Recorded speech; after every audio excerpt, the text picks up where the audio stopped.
Okay, so for a second, think back a couple days ago to when I had Desmos open and we were drawing our secant lines and I was moving that slider. Sound familiar? As I moved that slider, the secant line moved across the curve very, nice and smoothly. But that secant line disappeared when the slider was on the same point that was already kind of like locked, right? The secant line was between 2 points. The slider moved 1 point. And when that point that was moving hit the other point, the secant line went away because all of a sudden the math that we were doing to find that slope, which looked a lot like this, had the same two numbers in the bottom, which meant we were dividing by 0. Okay. But as we estimated, as we looked at the table, as we looked closer and closer on those numbers that were really close together, we were able to estimate what number should be there, right? There wasn't a number there, but we could put a number there, and I was able to add that one little line back into the whole animation. And then when I pulled my slider, it changed color to kind of emphasize it. I was able to get the line to not disappear, but move completely over the point. When we're in that situation where a function should be giving us a value, but it's not giving us a value, that's what calculus is. We want to find that value. And that value is what we call a limit. Okay. So every problem that we solve in calculus requires us to find a limit. It's the one and only thing that we're doing. If the answer is a number, that answer is a limit. It's something we can't just plug into a function and get. It's something we have to do something else to figure out what should be there, but doesn't work in our function. Okay, so we're going to start out with a function. F of x equals sine x, but divided by x. I'm going to pop it on the screen, show you what it looks like. You guys are going to sketch it. Yours goes from -2 pi to pi. My graph goes from -3 pi, so your graph is kind of going from here to here. You can see it feels like, you guys saw pictures of sine and cosine. It has that feel, but because I'm dividing by x, the further out I go, the values get kind of small.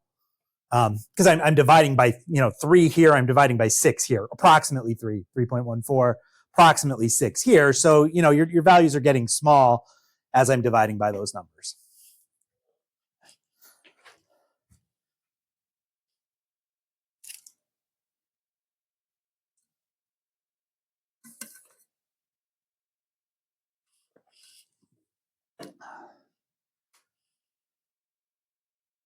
Everything looks good in that graph, right? Everything's going along like it could follow it from left to right. But think about the function itself, sine x, but divided by x. Can I plug all real numbers into that? Or is there something that's going to give me a problem?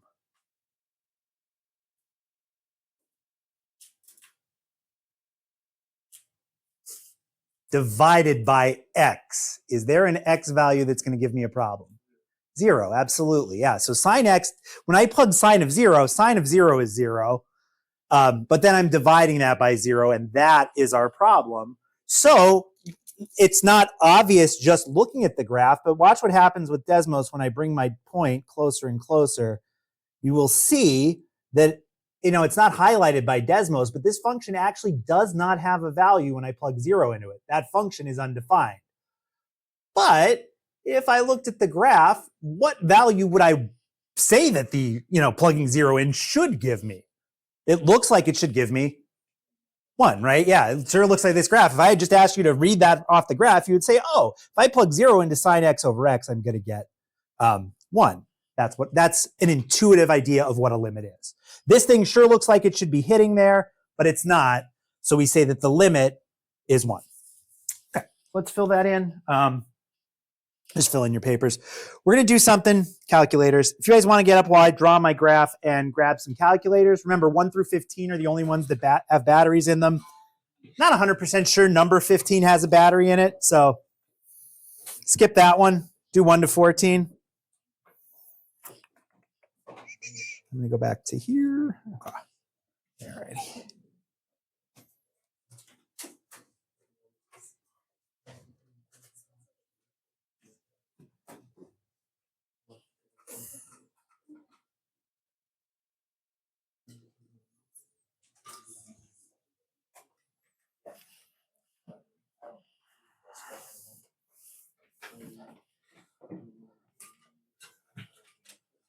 All righty. While you guys were grabbing your calculators, I added two things to the paper that you probably don't have. I put an open circle right there at the point 0, 1 to show what the graph really looks like.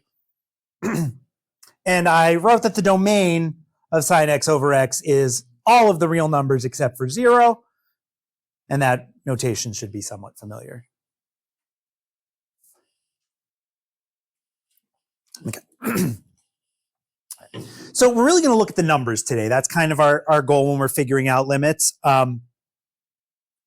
We want to find, we want to actually get some values. So we're going to use that same function. And rather than look at the graph, we're going to use our calculator to come up with some values. And I'm going to show you how to do something in your calculator that you've probably not seen before. But go ahead and, let me reset mine because it's already all put together. Go ahead, hit y equals and put in sine x over x.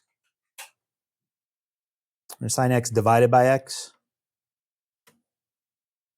Sine x. Boom.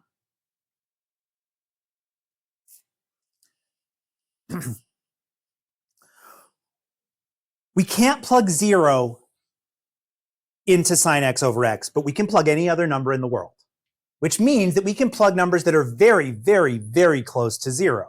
So look at the way these tables are set up. These are not counting by the same amount in x each time. I'm going from 1/10 to 1/100th to 1/1000th, all negative, of course. So I'm not just counting down by a certain amount. I'm actually, getting really, really small as I go in there. The way it is, our calculator is not going to give us that table, but we can set it up so that it does give us those values. So let me show you how to do that. You're actually going to go into the table settings, which means you're going to press second and then window. Window gives you the graph settings. Pressing second first gives you the table settings. And if you change, I pressed it again. If you change where it says independent from auto to ask, that's going to allow you to pick the x values in your table.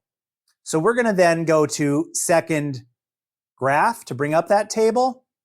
And we get a blank table because we haven't given it any x values yet. Okay. So if I just needed a table that went 1, 2, 3, 4, 5, I wouldn't do that. Because I need to go in, these are actually just being multiplied by 1/10 each time. Instead of being added by the same amount, they're really being multiplied down. I can just put those in. So I'm going to go ahead and do that. I'm going to type in negative 0.01. Negative 0.1. I'm going to type the numbers I see in the table. Negative 0.01. Negative 0.001. Yes. That's because somebody already had your calculator. So I'll just reset it. Second plus, or just hit clear. Go through them and hit clear. Not doing it, is it? Yeah. Yeah, I didn't think about that. Just reset it and start over. Second plus 712. Yeah. If your calculator already has a bunch of stuff in it, just reset it and start from scratch. Reset the calculator by pressing second plus 712. Yep. So I didn't think, because we did this yesterday in period 2. So yeah, if you had, all right.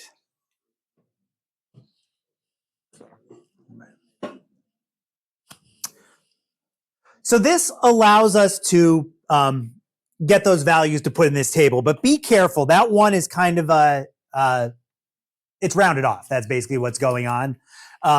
There's only 5 digits worth of numbers there. So when it hit the 5th 9, it looked and followed the rules of rounding. If you highlight that number, you'll get the exact number. These set of numbers actually have a pattern. The first one is 0.29s and then the 8. Then we've got 4 9s and then the 8. And then this one has 6 9s and then the 8. So we got 0.99.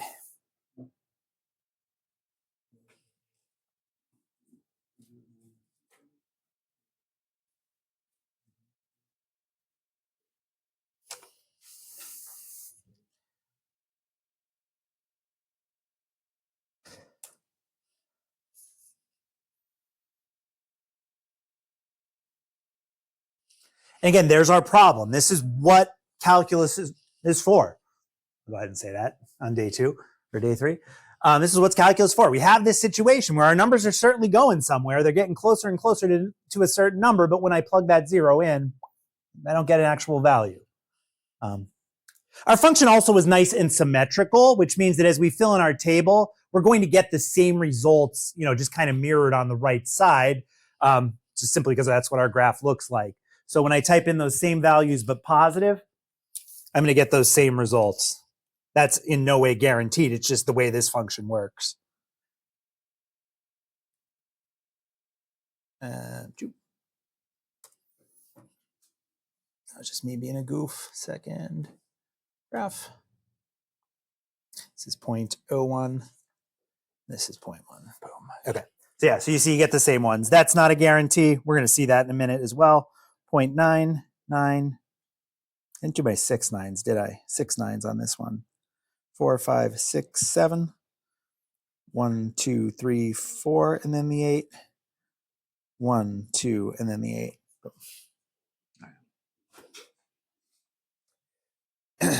This kind of leads to what the actual definition of a limit is. We do a very informal look. It's not going to feel informal, but we do a very informal look, at least in terms of math, at what limits are. The key to a limit is I can get this number right here in the table to be as close to 1 as I want. I just need to pick a small enough x value. If this is not close enough to 1 for you, I mean, it's pretty close, right? 6 nines and then an 8. I can get it closer by just picking a smaller number and plugging it into x. That's what a limit means. I can get as close as 1 as I want, just need to find the right x value to do it. I always say when I took AP Calc back in 1997, 98, long time ago, that formal thing was actually part of the curriculum. So like there was this whole like very complicated lesson on picking the correct x value to get a certain y value. There were extra symbols involved. It was probably one of the hardest parts of the curriculum back then. So I kind of loosen that up and say, I can get as close as I want. I just need to pick up I just need to get the x value down as small as I need it to be. I guess I should say as small. I said small here because we're going to 0, as close to the actual undefined value as I'm looking at.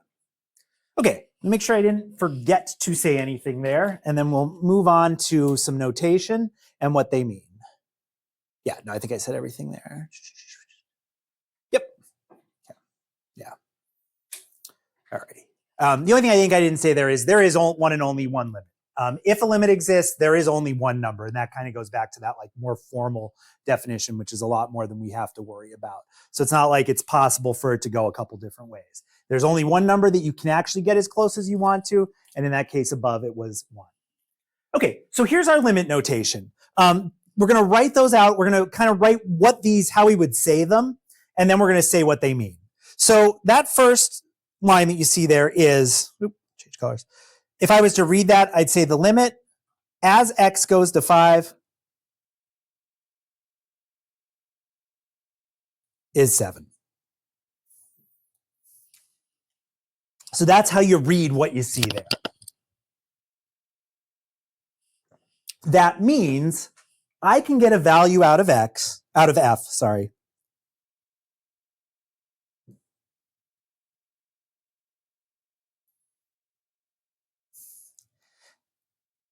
is as close to 7 as I want.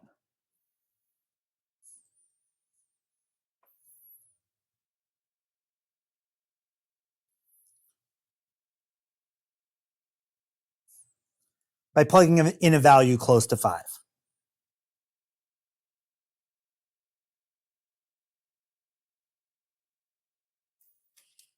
So I'm sort of in a world where I want to get a value out of my function that's close to 7. So I know if I want to get that, I can do that by just getting close enough to 5. Maybe it's 4.9. Maybe I have to go to 4.99. Maybe I have to go to 4.9999. I can get there. That if that statement is true, that the limit as x approaches 5 equals 7, then I can get to as close as I want to 7. I just need to get closer and closer to 5 if I'm not getting there. I mean, weird, but does the idea make sense? All right. kind of a preview of where we're going. There's a little bit something different on the next one. I like to introduce it here. That x value is not going to a number, but it's going to infinity. And we'll talk about what that means in the explanation. But we're going to say the same thing. We're just going to say the limit as x goes to infinity is -4. So I want you to do the same thing that you did in the previous problem, but I'm going to give you a couple words of warning because it's been a minute since you've used these calculators. I want you to get this function in for f of x. Absolute value bars are in the math menu. So it means you've got to go math, and then it's not the first menu, but you've got to go math and then press the right arrow. That will get you to the word ABS, which is going to give you absolute value bars. When you divide and you want to divide by x minus 1, you need to put that in parentheses, right?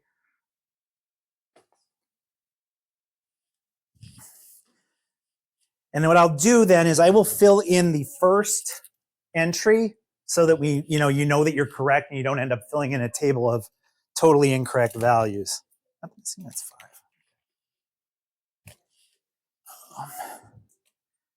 Y equals math abs x cubed minus 1 over x minus 1.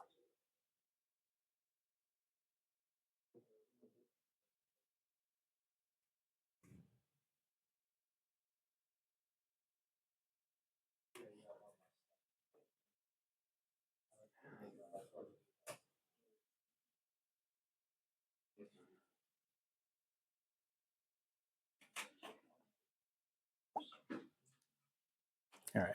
So if you have done that correctly, your calculator is giving you -2.71 per 0.9. If you are not getting that value, don't keep going because you're getting wrong answers. Math over a menu, abs. Yes. Is that your calculator? Yeah. Your calculator needs to be updated, which we can do. Yeah. So yeah, but you're good. It's just yours is gonna put that in those parentheses, x cubed minus 1. It'll still work. Yep. Yeah. Yeah, because yours will look more like hers once I update yours. Yes. Sure thing. All right, we're in y equals, right? Math. Yep. Y equals to get there. Yep. Then math. Yep. Move over to the number column. That's all. Yeah. Over. Press over first. Abs. There you go. Yeah. Yep. All right.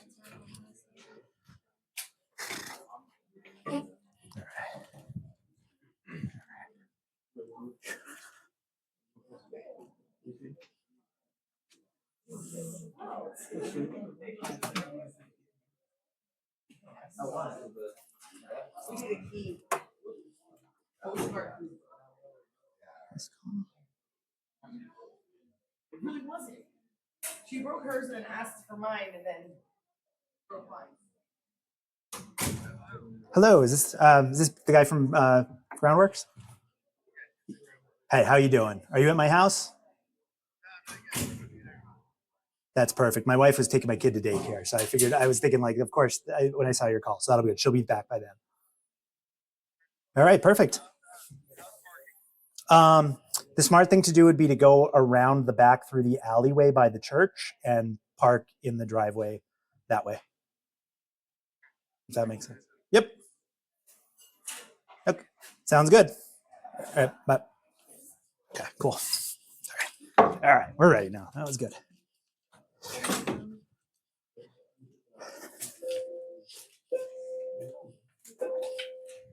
They just didn't fix it, right? Yeah, they just didn't fix the bells. All right. All right. Okay, let's get this table filled in. What'd you guys get for 0.99?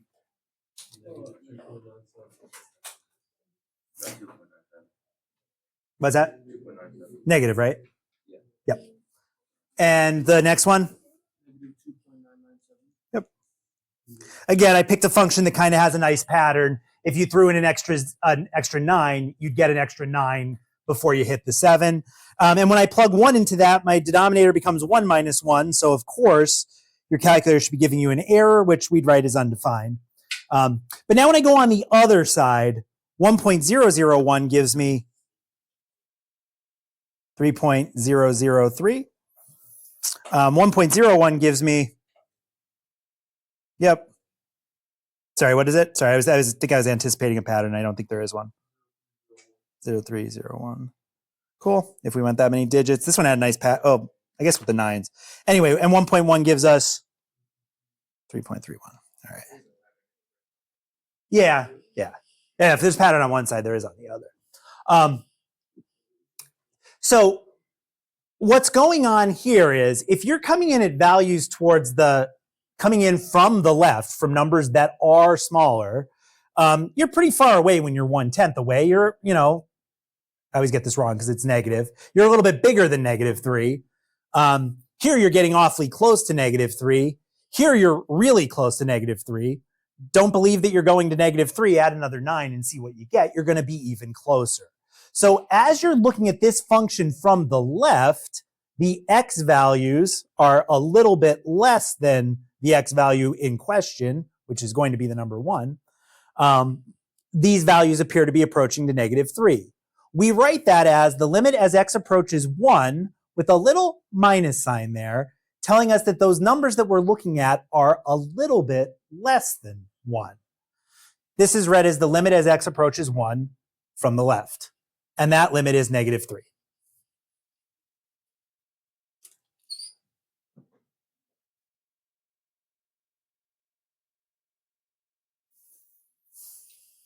The next limit, the one in the middle, is the same function, the one we're looking at. It's the limit as x approaches 1, but from the numbers that are a little bit bigger, which we usually consider as coming in from the right. We're plugging in numbers slightly larger than 1. But it's also going to 3, but this time that 3 is positive.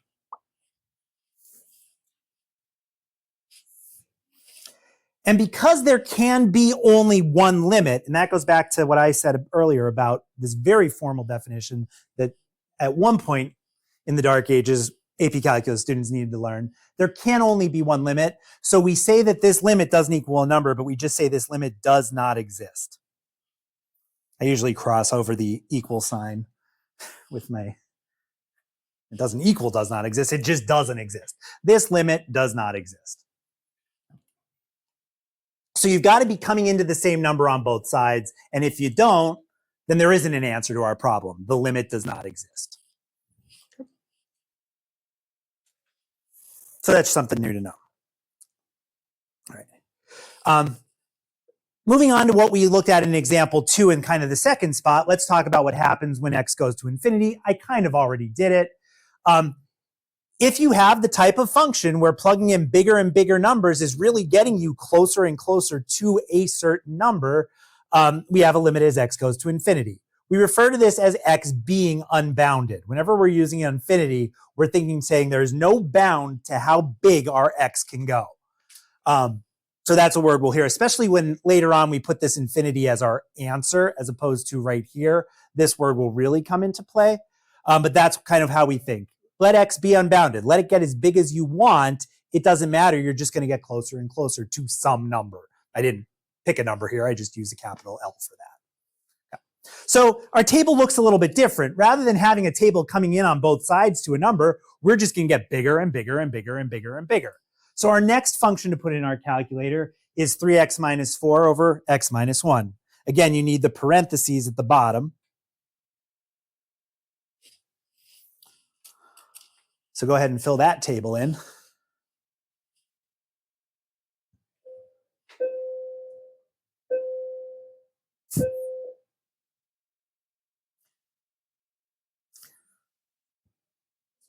Yeah. There is, but it starts at 8:45. Yes.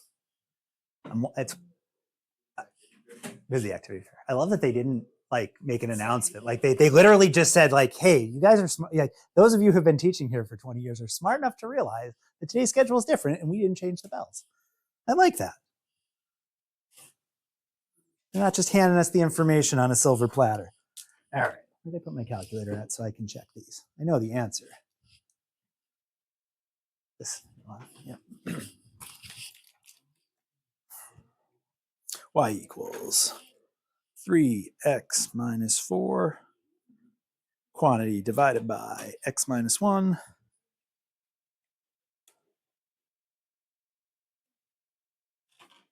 second table. Oop. Go syntax. You're a liar. Oh, yep, that's definitely not right. You need 1. We need 100. We need 1,000.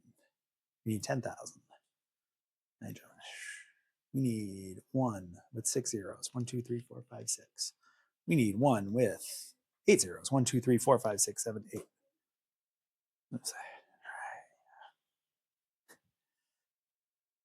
This one messes with our calculator a little bit. I remember this one from doing it in the past. But as you go over your numbers, one gives you an error. That actually has nothing to do with what we're talking about in this problem.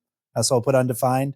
But if we're concerned with a limit going to infinity, we don't care about 1. That's about as far away or the opposite of what we should be thinking about. When we plug 100 in, we get a 2.98 repeating, right? We get and the 8 has moved down. We get 2.9998.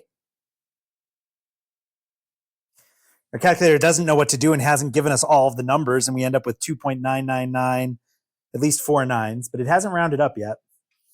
And we just get more of those 9s. I actually don't know what's going on behind the scenes in our calculator with that one. But clearly, when you plug in, what's that? 100 million? When you plug 100 million in, you've gotten yourself pretty close to 3, right? If you're not happy with how close you are, plug in 100 billion. If you're not happy with how close you are, then plug in 100 trillion. I don't know if it's like y equals. I don't know if it's right. Second graph.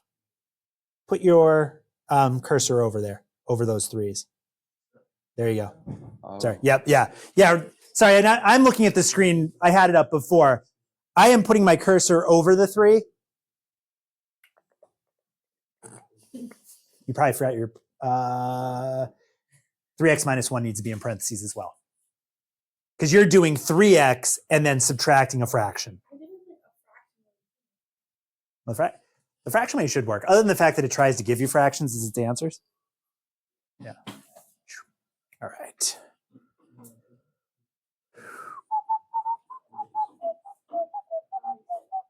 Yeah. Okay. Questions on that? Any other calculator issues? Okay.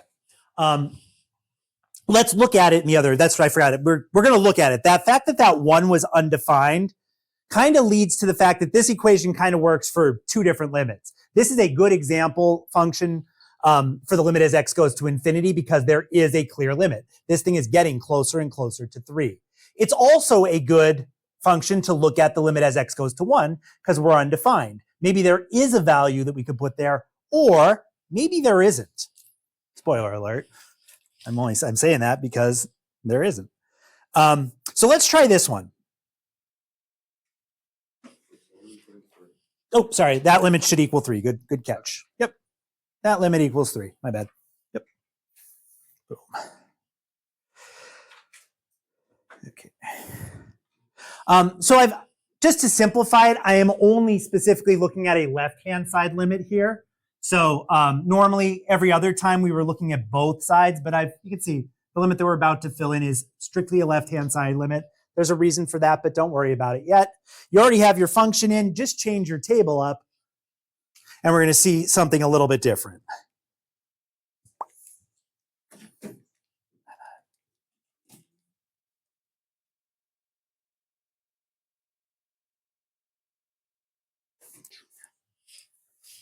Should see a nice pattern emerge.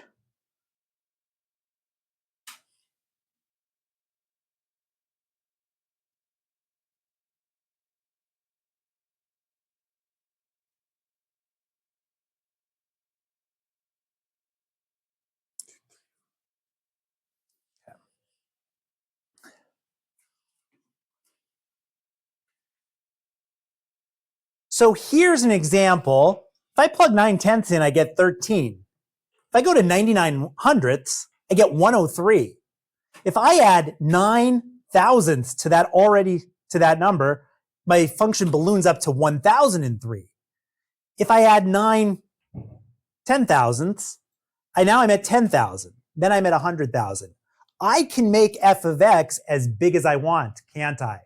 If I wanted a billion, I just need to put the right number of nines here to get there. Okay? So we have a situation here where the results we're getting are unbounded. They go as big as we want. So this table is suggesting that this limit goes to infinity. Gets as big as we want it. There's no bound to how big of a number we can get out of this function.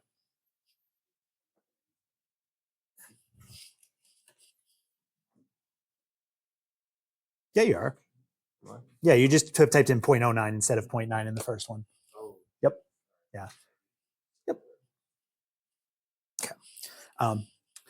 We'll talk about this later. That limit doesn't exist. A limit is a number that we can get close to. I'm saying that you can get as big as you want. That means we're not getting close to a number, right? There's no one single number that we're getting close to. But this is the notation that we do to say why it doesn't exist. This limit doesn't exist because we're going up forever. That's a later lesson, but it kind of makes sense and it connects to what we said. If we're not getting to a number, then our limit doesn't exist. This is not getting to a number. It's just getting bigger and bigger and bigger, which is not one single number. Yeah. Okay, and our last one, and this is probably this is a weird off example. It's not something that we really focus on. It's not something that's going to happen to us a lot, but there is one other way that there's a lot of different ways that limits can exist. This will be the one and only time we look at this. We're going to make 3 tables for the same function. So go ahead and take the minute and do that. Your function is sine of pi over x squared. In order to get what I wanted to happen, I took 3 approaches towards 0. They're all 0 on the right, just so I didn't have to have 3 tables that were twice the size. So we're all, in each case, these are numbers that are slightly bigger than 0, but man, they're getting pretty close to 0. Anything small divided by 9,999 is going to be pretty close to 0.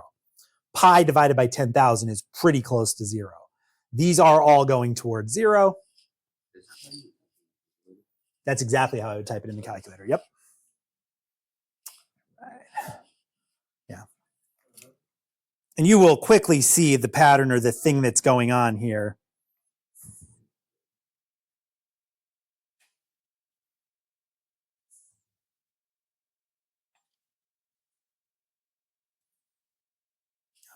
One-tenth.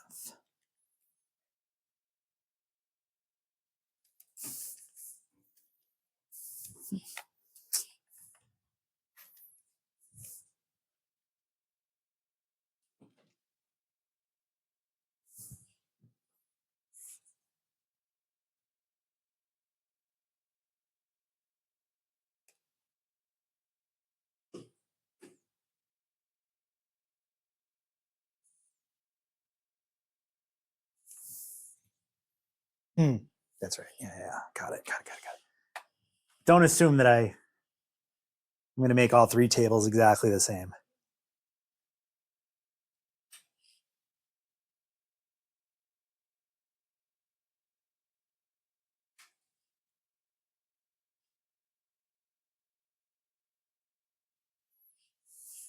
Effort.